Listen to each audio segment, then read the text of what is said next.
Good afternoon and welcome to our webinar today on migrating from Oracle Webcenter Interaction.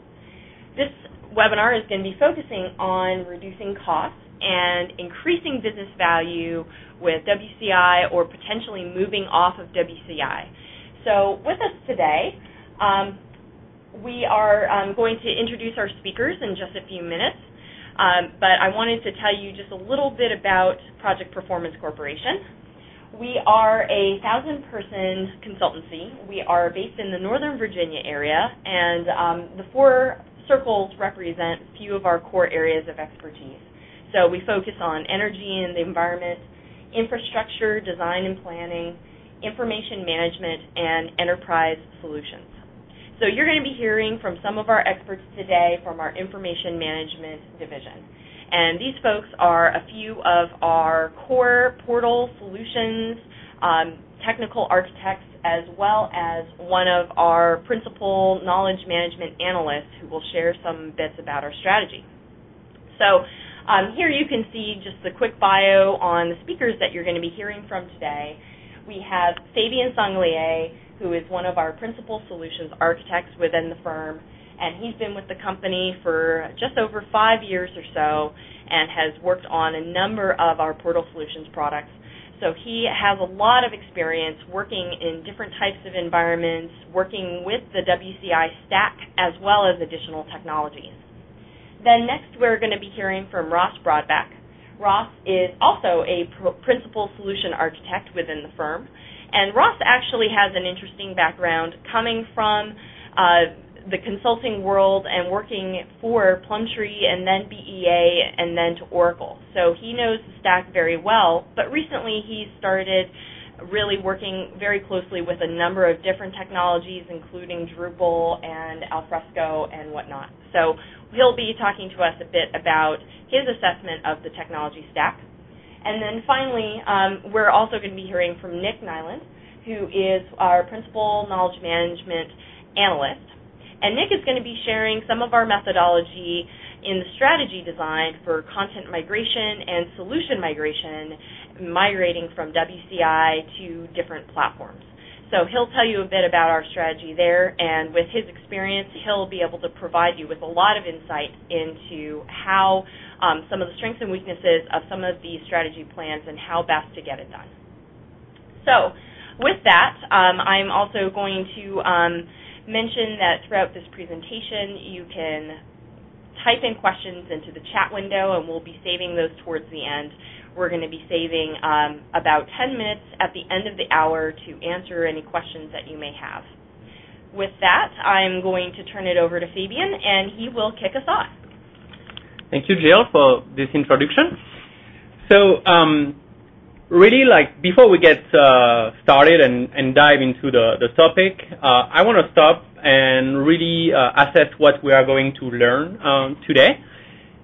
So really, this presentation is not about speaking badly about WCI or Oracle.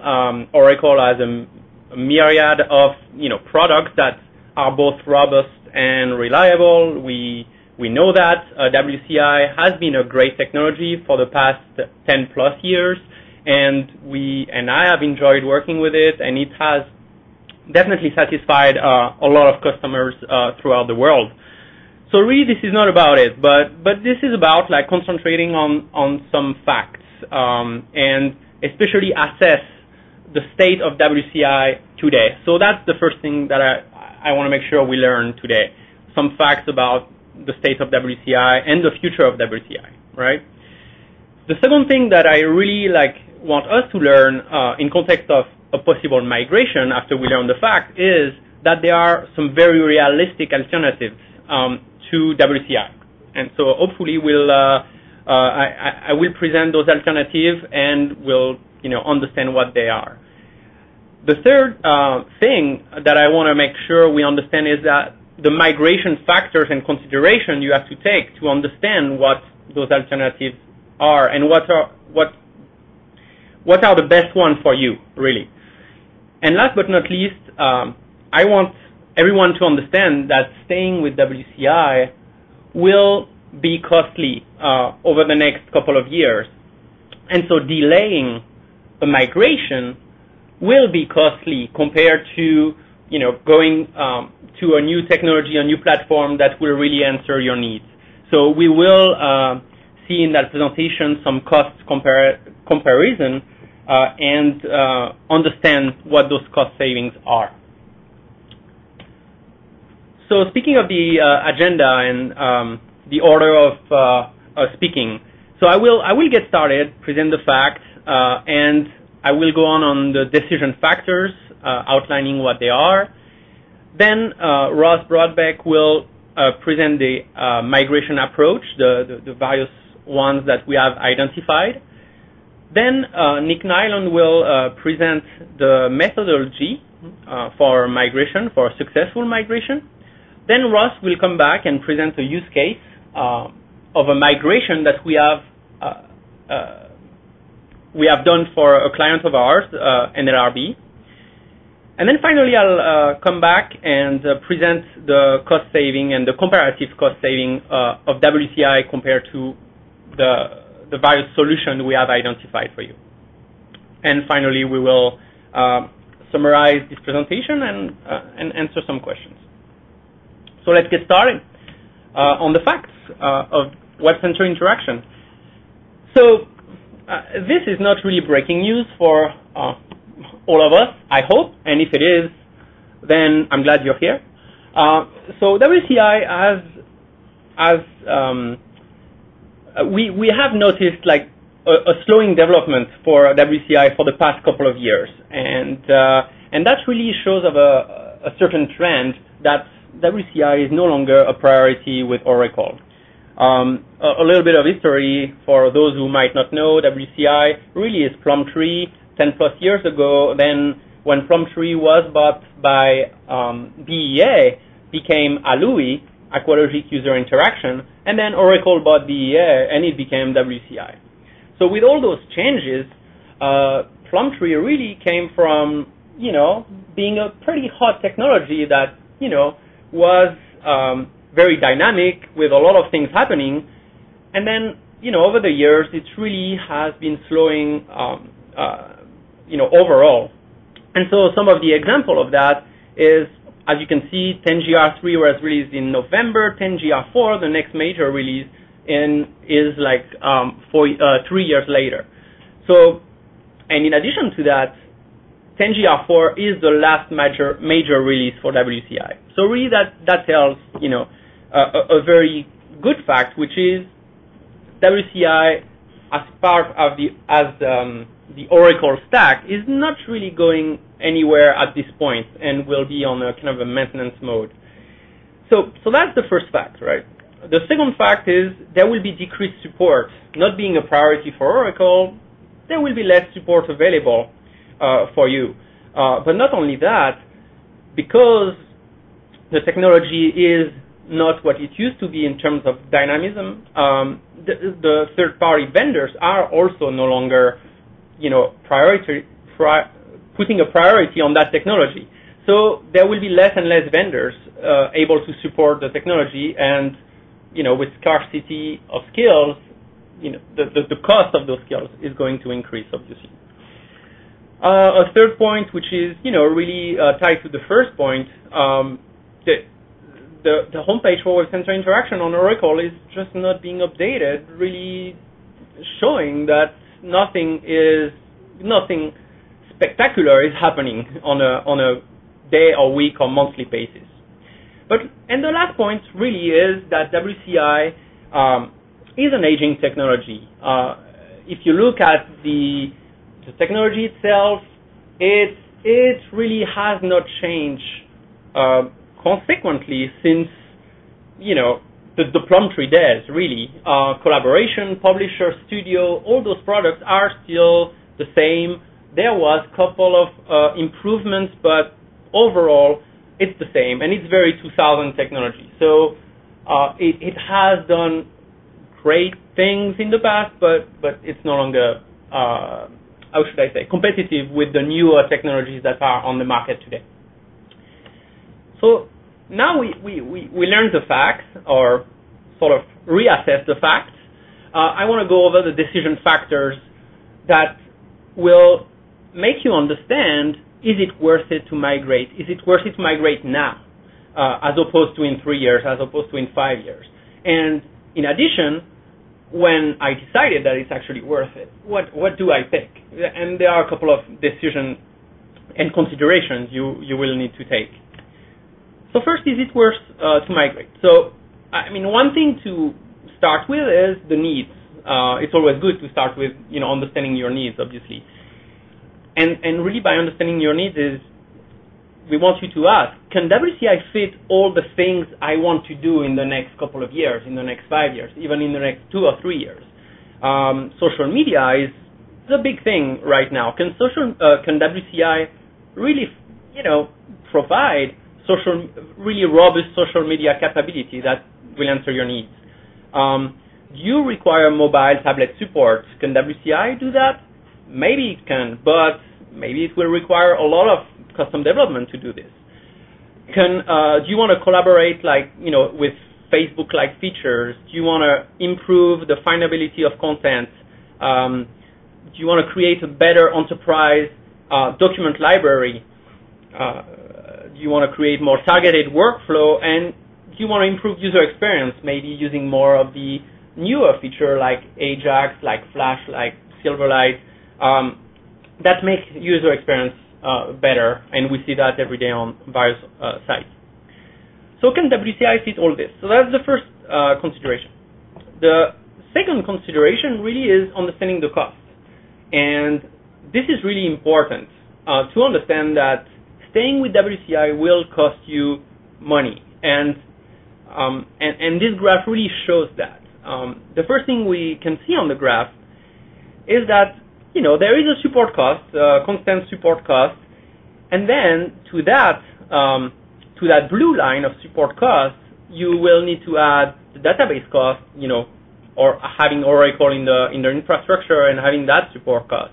You will have to add an admin staff cost. You need an administrator to work on WCI and fix all the things that needs to be fixed on a weekly basis. You will have some server costs, and you will have some development costs to maintain the portlets that you already have built, or possibly build some portlets. So really, this first scenario is you are really not changing anything, and even though you are not really changing anything, it is costing you over a 5-year cost projection, and those are estimates. Obviously, it will change based, on your infrastructure. Is your environment big? Do you have many test, dev, staging, production environments? It will change, but the 5-year cost projection here is of $2 million. The second scenario, So another decision factor that you have to think of is really what's going to take to migrate, right? No universal answer to that. It's going to be on a case-by-case basis because a migration really depends on a lot of factors. Number of sites to migrate, amount of data to migrate, you have a lot of documents, you have a large library, you have a small number of pages on your site, etc., etc. In addition, do you have any new needs? I talked about it a little bit before, but when you migrate, you might be thinking, okay, since I'm migrating, let's change the taxonomy of the site. Let's improve the way our custom portlets are working. Let's improve maybe our business case for the custom applications that we have. Or let's improve the search using a better enterprise search, etc. And that's something Ross will talk about later. But those are some of the new needs you might have that will impact the cost, obviously. The target solution, obviously, is a varying factor in the migration. Not all target solution and platforms and products have the same price, obviously, so there is a software cost, and not every target solution incur the same hardware and hosting cost. WCI, for example, is server heavy, as we know. We need a lot of servers for a smaller environment, but some other technology might require less servers and, hence reduce the cost. Or some other technology might be more inclined to be hosted on the cloud, which, might reduce your hosting costs. And there might be also a technology migration cost, which is you're currently doing some Java, and if you decide to migrate to another technology, you might have to also, take that cost into consideration, such as, migrating to a PHP-based site, right?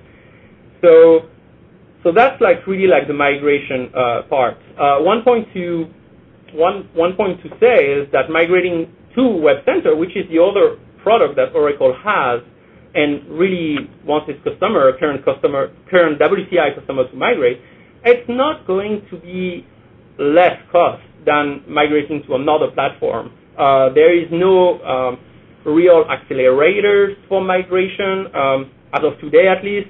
So really your costs will be similar, either whether you go to Webcenter and stay in the Oracle stack, or go to another product. That's, I think, important to note.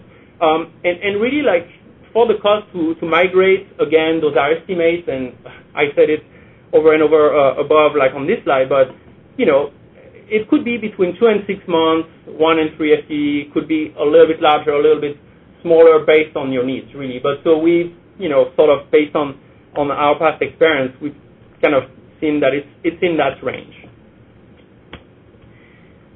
So the next thing is really what to choose next when we have sort of made our mind that, we need to migrate. So what's next?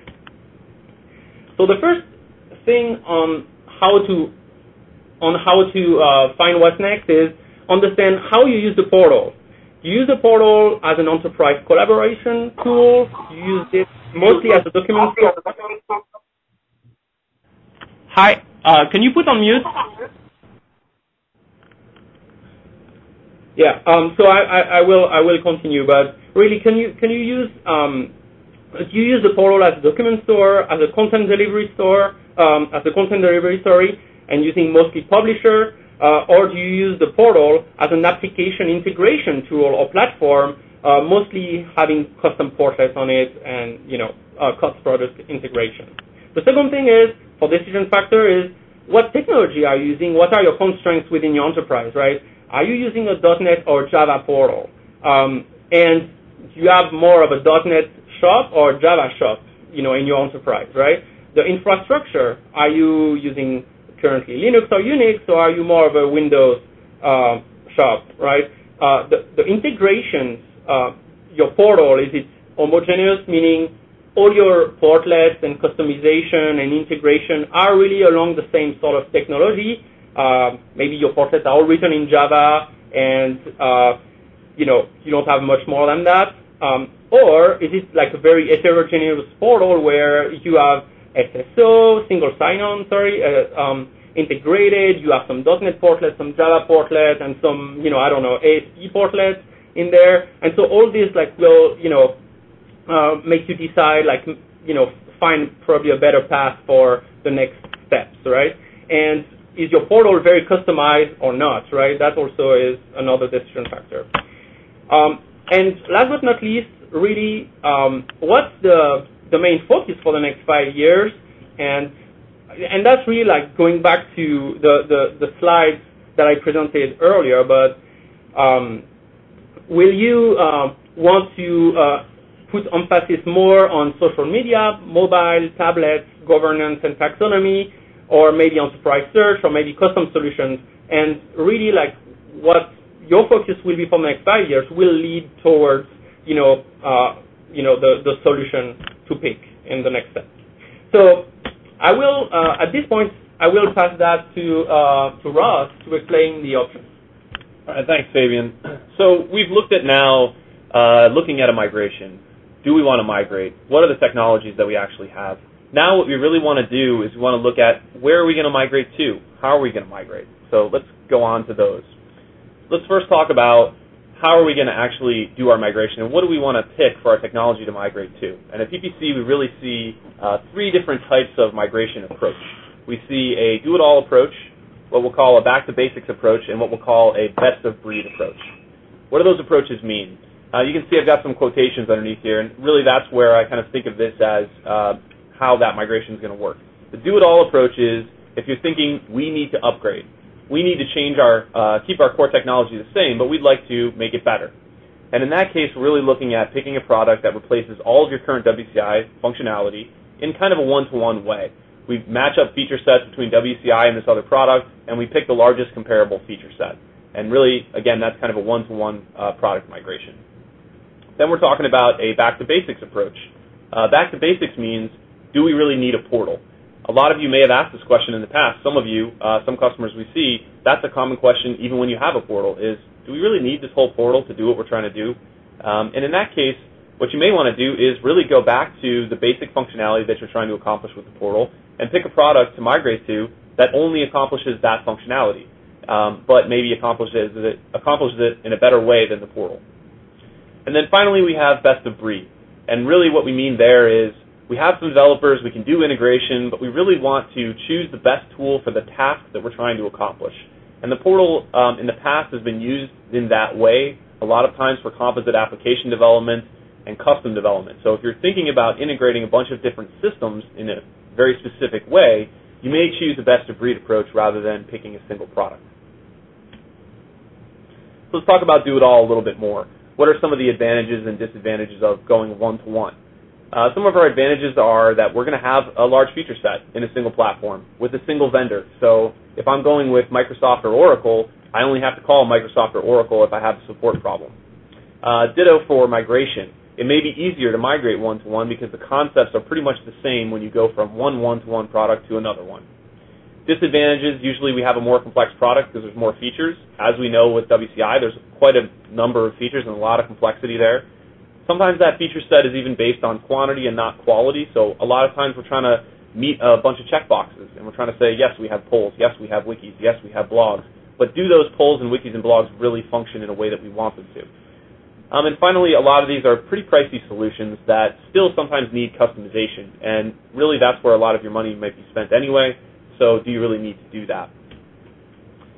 Some examples of those types of technologies are Oracle Webcenter, which is the replacement for WCI, and here we see that it's the same manufacturer, so we hope that we would have better migration support as well as better support overall. And we'd also have similar functionality because WCI is obviously going to Webcenter. Oracle knows the product stack and knows what types of things to replace, and it is a Java-based platform. Now, Fabien mentioned different technologies. If we're looking at more of a .NET Windows type of stack, then obviously we would be evaluating Sharepoint.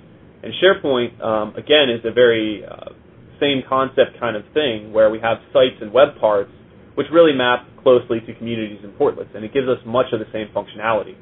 I like to think of it as kind of a better WCI collaboration implementation, where a lot of the features that WCI collaboration was strong at, SharePoint really focuses on. So we're talking about having discussions and uploading documents and doing things like that. And then finally we have LifeArray, which I would say is one of the more conceptually similar pieces to the actual WCI stack. It has most of the same services as the WCI stack does, kind of a publisher studio collaboration type thing, and it is a portlet-centric architecture, so the concepts are very similar. I'm putting a portlet on a page, I'm working with portlets. And finally, that is also a Java-based architecture, which is, again, another decision factor that you may have. What if you don't really need a portal? What if you think you just need one type of technology? What are the advantages and disadvantages there? Well, the first advantage is that you're going to get best-in-class targeted features. If you're migrating to a very specific solution stack, and I'll go over what some of those are, but let's say a document-oriented stack or something like that, then you're going to get best-in-class document manipulation rather than having a conglomeration of features. You're going to have a large choice of solutions because typically in that sphere where you're looking at a targeted solution, you have much more smaller vendors and things that you can choose that may not exist in large stack solutions because there's just not the development resources to create a large stack solution. Another thing to think about here is cloud-enabled, and really the last three of the bullet points here under advantages are all kind of the same thing.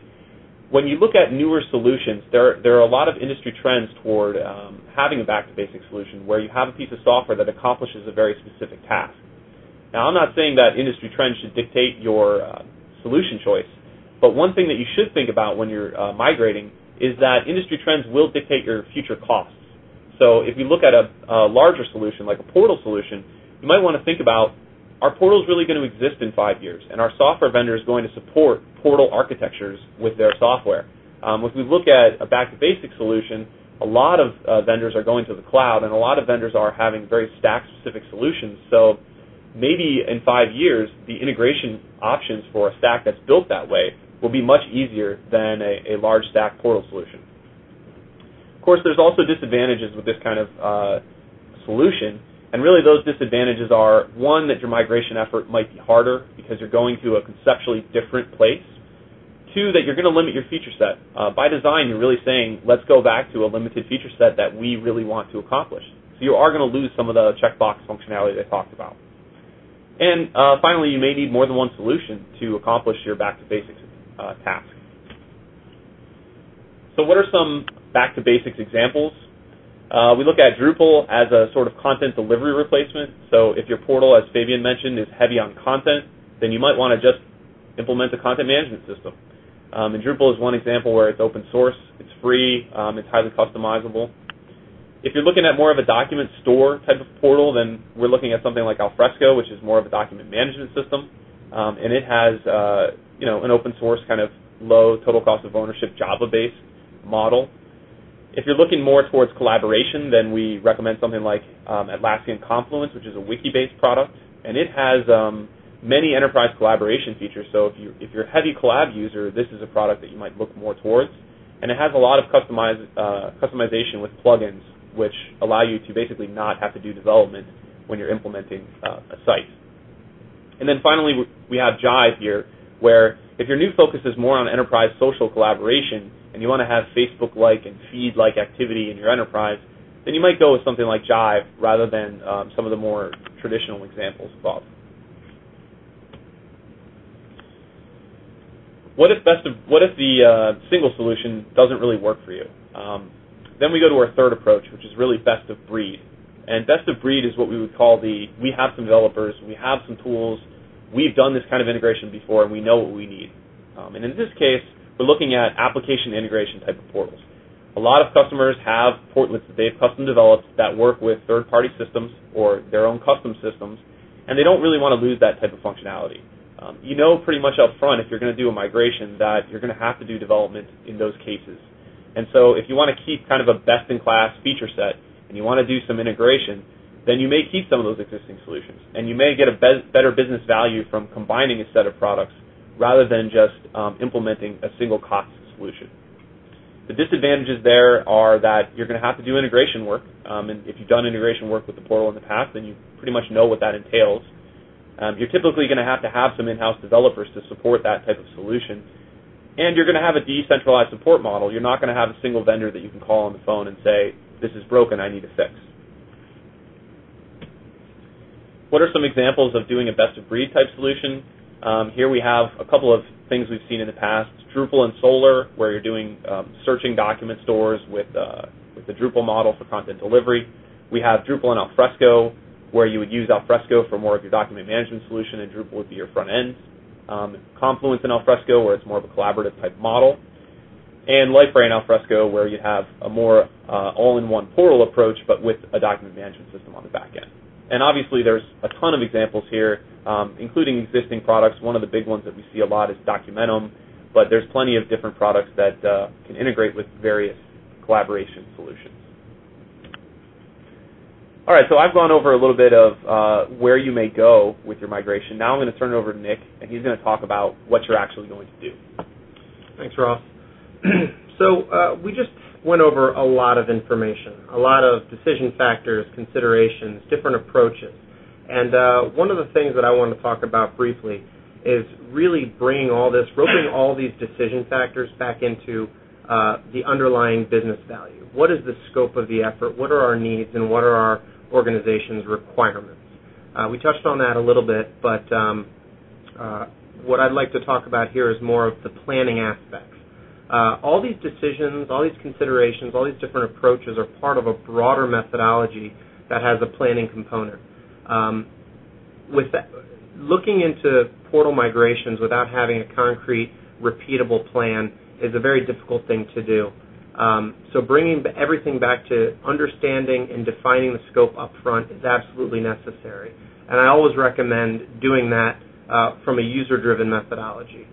Too often we find that IT groups or teams within the organization typically take on migrations with limited user reference. And, to increase adoption, to make sure that we are designing something that's going to improve the user experience and make sure we're addressing our overall business needs, tying in stakeholders from both business and IT is absolutely necessary. And it's in the question of, well, when do we begin migration planning? The answer is now. Understanding you may have not made these decisions based on all these different considerations, but it's part of a broader plan that needs executive-level buy-in. You need to understand these different technology capabilities, different business needs, to be able to present that in such a way that you can get that executive-level buy-in to move forward.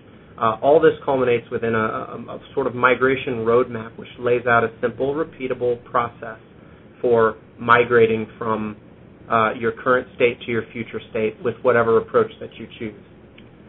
The components that are really involved with migration planning is not just taking your existing architecture or your existing content or your existing platforms and migrating to a new platform. There's a lot of other smaller things to consider.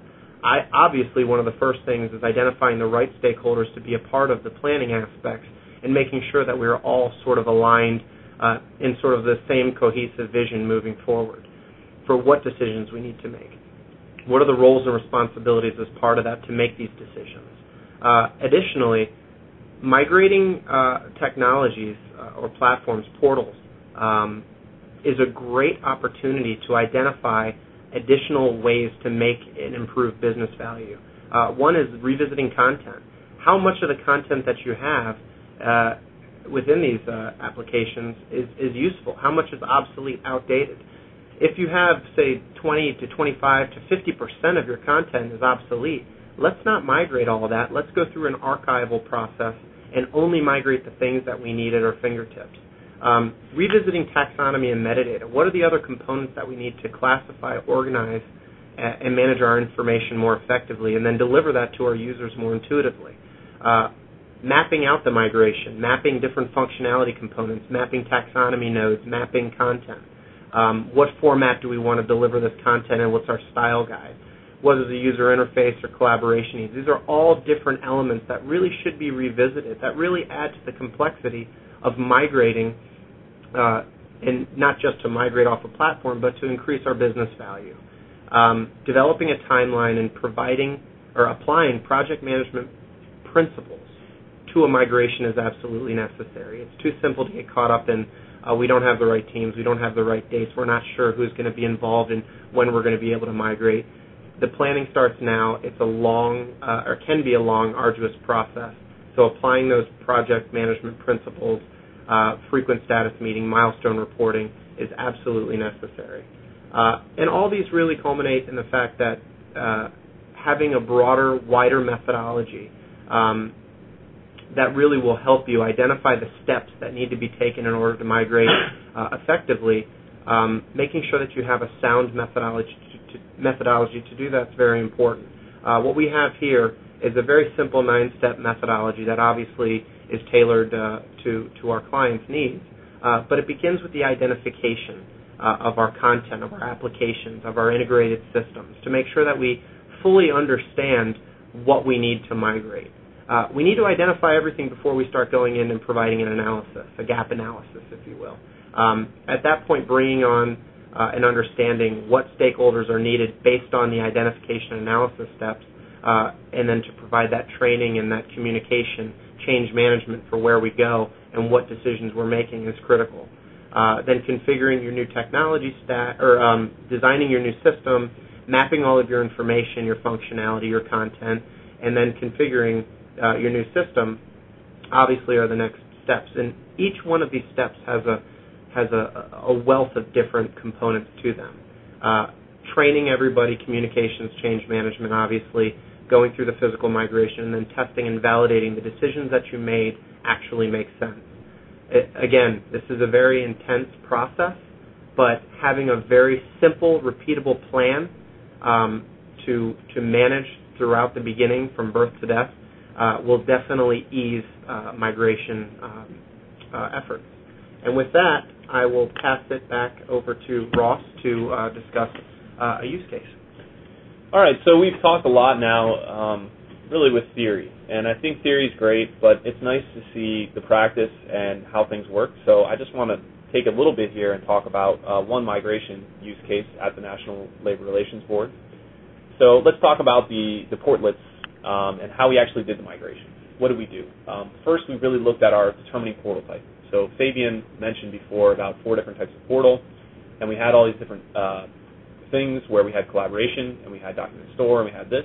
What we did is we looked at the National Labor Relations Portal, and we determined that they had a public-facing website with a lot of content. They had a large amount of searchable case documents, and we really looked at it as a document store and content delivery portal. So basically, we determined they're not really using all the capabilities of the portal. They're not really using collaboration. So then what we can do is we can determine a migration approach. And basically what we do is we look at case-specific search results and a public-facing web content that really determine how we actually want to migrate that content. Then we look at what kind of implementation technology do we need for that. And at NLRB, we basically chose Solr for doing our search and document integration, and Drupal for doing our web-facing content. And really the reason we chose those is we felt that Drupal is one of the best content delivery solutions, and Solr is one of the best search solutions. So we really took kind of a best-of-breed approach. Then we looked at scope. And this is kind of something that really is maybe an implementation detail, but I think is important. One thing that you need to look at with your migrations is that not everything is always going to migrate at the same time.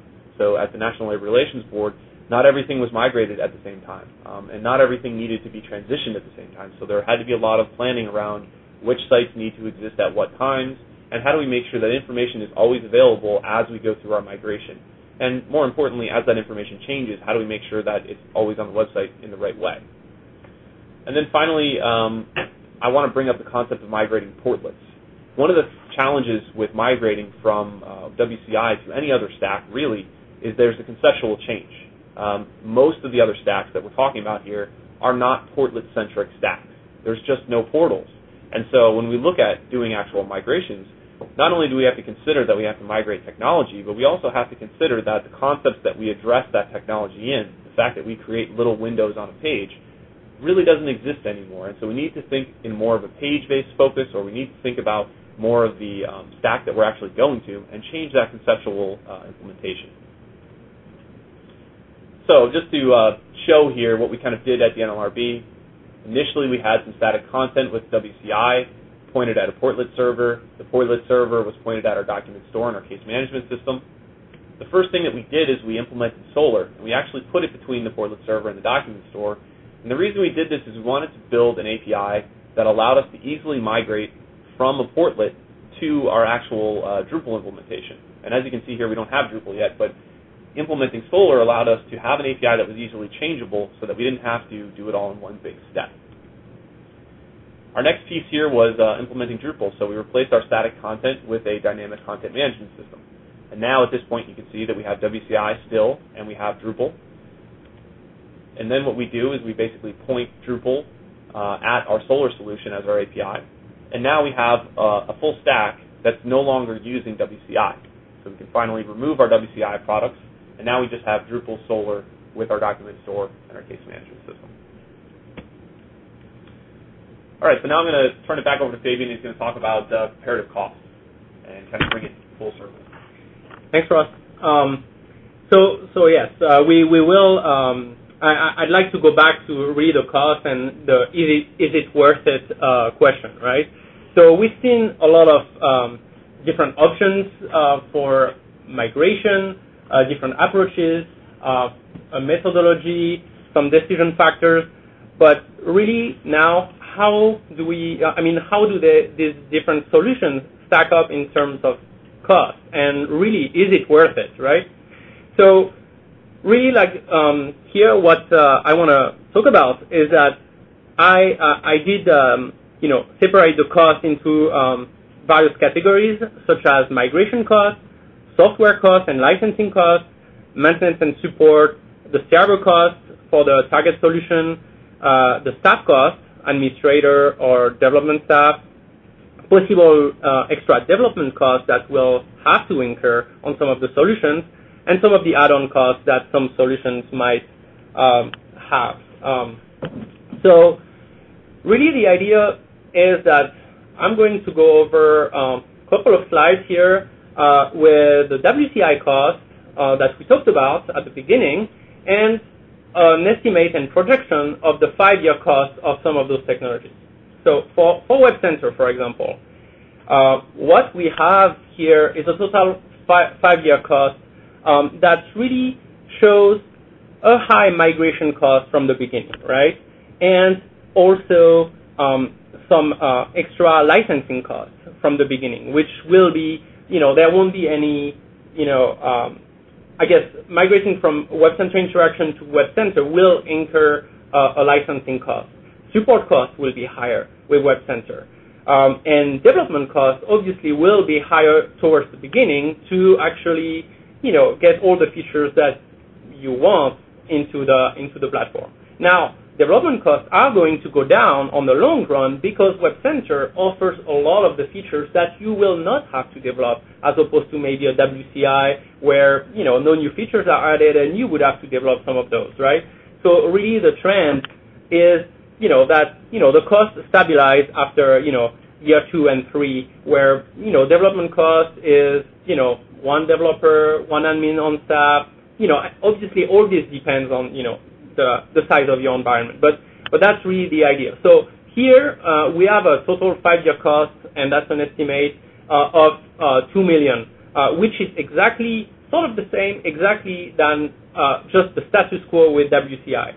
So you might say, well, I don't have any savings. Well, you actually did migrate with to a new platform with new features and a more supported platform. So for the same cost over 5 years, you are, better off because you are on a better and supported platform. So that's for Webcenter, right? That's the case for Webcenter. For Sharepoint now, following the same sort of assumption and estimates, we definitely have, and here I would like to also say that I use Sharepoint Enterprise in my estimate because it's licensing-wise, it's more expensive. So really taking the kind of the most pricey, I guess, case and see where we are at. There are ways to actually reduce that cost and make the case even better, right, for Sharepoint. But so that's like sort of the idea. So the licensing cost here is going to be important, especially if you go enterprise to get fast search and all the enterprise feature. Sharepoint has a different sort of licensing, which is CAL-based, so it definitely is a recurring cost. And similar, like you will definitely get more development costs at the beginning and it will stabilize. So that's really like following the same sort of projection. We get an approximate cost of $1.9 million over 5 years. That's really like the worst case scenario if you go to enterprise. And even then, like you still get a good saving over the status quo of WCI, and you get an even better saving if you actually needed to develop new things on WCI, which is the second graph that I talked about in the beginning, right? So really, 4.8% savings is the minimum you might get with a migration to SharePoint. Next, I wanted to talk about Alfresco, which is an open source document management solution and content management solution. Ross talked about it a little bit in his slides. So Alfresco, again, different licensing cost. It's a yearly subscription where you actually get all the features with a single cost. Very simple licensing model. It's a per CPU-based licensing model and a yearly subscription. So what you get here, again, is a migration cost that is, important from the beginning.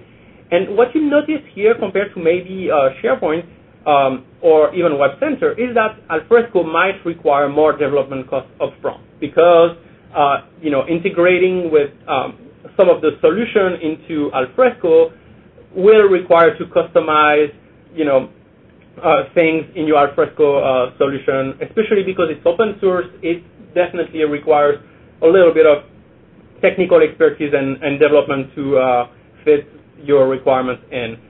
But it's a very robust solution, and the development cost should, really go down on the long run. And as you can see, the total 5-year cost is $1.9 27 million, which basically is a 30% savings over WCI. So that's a compelling, move if you really need content management and document management system solution, as well as actually Alfresco does well also with custom application acting as a sort of a database to the content application. So the last that I want to talk about is Drupal. And Drupal, as Ross said, it's a free and open source content management system.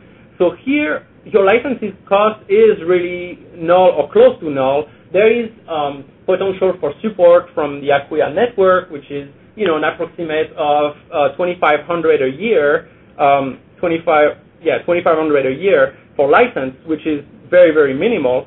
What you might notice here is a higher development cost again at the beginning for Drupal, and really it's the similar thing than Alfresco is that the modules or the custom module you might have to develop to bring some of the features in, the development will be higher on that end, as well as potentially your Java or Windows shop, moving to a PHP system will probably incur also some extra development costs on that end. So, but the total 5-year cost here is around $1 million, which is a 49% saving over WCI. So you saw a little bit the trend, like from Webcenter to Drupal, we have more and more savings, and I wanted to sort of demonstrate some of these aspects. So really, this is so to end the presentation, really, like I want to summarize really over a couple of points that we've talked about and the main takeaways, I think. So first, we think Oracle Webcenter Interaction will need to be replaced. And staying with WCI is costly, and we've seen that in some of the slides from the beginning. It is definitely a costly solution and probably a cost that will increase over time. And really what we've talked about through this presentation is that there are multiple migration approaches that are available to you, multiple technologies that are very robust and very realistic solution to replace WCI and really focus back on your needs and pick the solution that, replace WCI and the best way to answer your needs as well as, improve ROI. And so one last point is that, some of those migration approaches and target solutions really give you a lot of savings over the long term, and that's I've shown that in the last couple of slides. So, to end this presentation, is that we know the challenges. We have done migration in the past, as you've heard with Ross at the NLRB, and we have, a lot of Portal and WCI experience, and so really we would like to help you in your thought process, and answer any questions you might have or any integration you might have to approach a successful migration. So, Jill? All right, thanks, guys. So we do have a few questions, and I think that this question is probably best suited for Fabien. So, Fabien, does Alfresco provide more than a robust document management system? Yeah, that's a good question. Alfresco is usually seen as, a robust document management system, but in the past couple of years, or in the past year or so, Alfresco is really trying to improve its collaboration feature and social media feature. It has released its Share platform, which is a very Sharepoint-like site in the sense that it has some wiki, some blog capability, and some social media publishing capability to some service like Twitter and Facebook and those type of things. So really Alfresco is, I think, a growing technology, and they are really expanding their offerings, not being only a robust document management system, but a collaboration management system, a content delivery system, and even an application a support system where you can build your custom application and use Alfresco as a backend for the storing of your data. So yeah, it's definitely more than document management system. Okay, and I have another question. So in your graphs, why do you think Drupal requires more development over the long term? And so, Ross, do you want to take this one? Yeah, I can take that one. I think the reason why there's more development cost at the end of those graphs is really that working with Drupal, we've seen that with Drupal especially and modules, there is integration work that needs to be done on the back end. So Drupal does require higher admin costs and higher development costs than other solutions might require after a 3 or 5 year period. So for example, implementing a new feature in Drupal or implementing a new way of doing things in Drupal might require some kind of PHP development, whereas maybe with SharePoint or another solution, it might not require any kind of cost except for admin customization. All right. We have another question. Do you see people migrating off of WCI to SharePoint, and is this common? So, Ross, do you want to? Yeah, I think the answer to that is yes.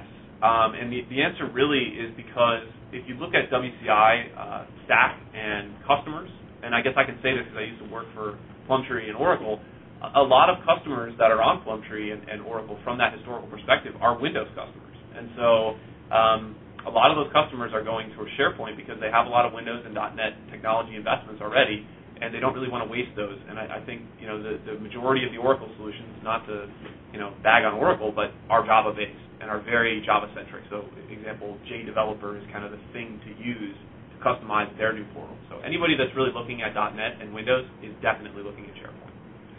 And maybe to add to it is, and really a lot of the WCI customers are using WCI for collaboration, or at least that was the biggest feature back in the days, having all those projects and collab projects, et cetera, et cetera. And so really SharePoint, that's where it excels, really a very good collaboration enterprise platform. So yes, that's also why a lot of clients are moving there.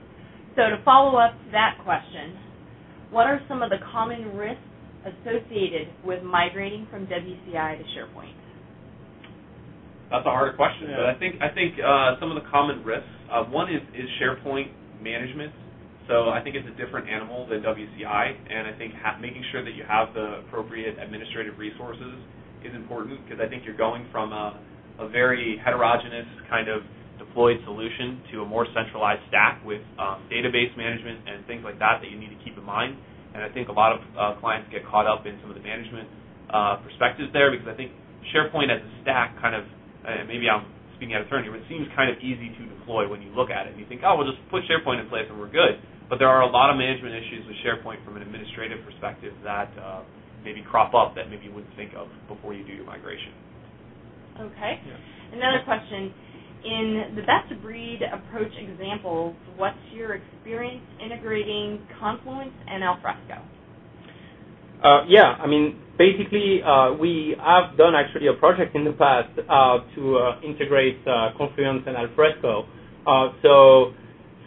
So the idea is that that's really like the best-of-breed approach where the Confluence product is a great collaboration, tool, but really lacks in terms of document management, and it's very hard to sort of share documents between, what they call a space to another space, et cetera, et cetera. So we definitely had clients asking us, how to make this document sharing better. And so we have actually built a solution exactly for that, which is, introducing Alfresco and integrating Alfresco tightly with Alfresco Confluence. So a lot of experience with, customizing Confluence, the UI of it, so that you can actually upload documents and share documents through the Confluence UI.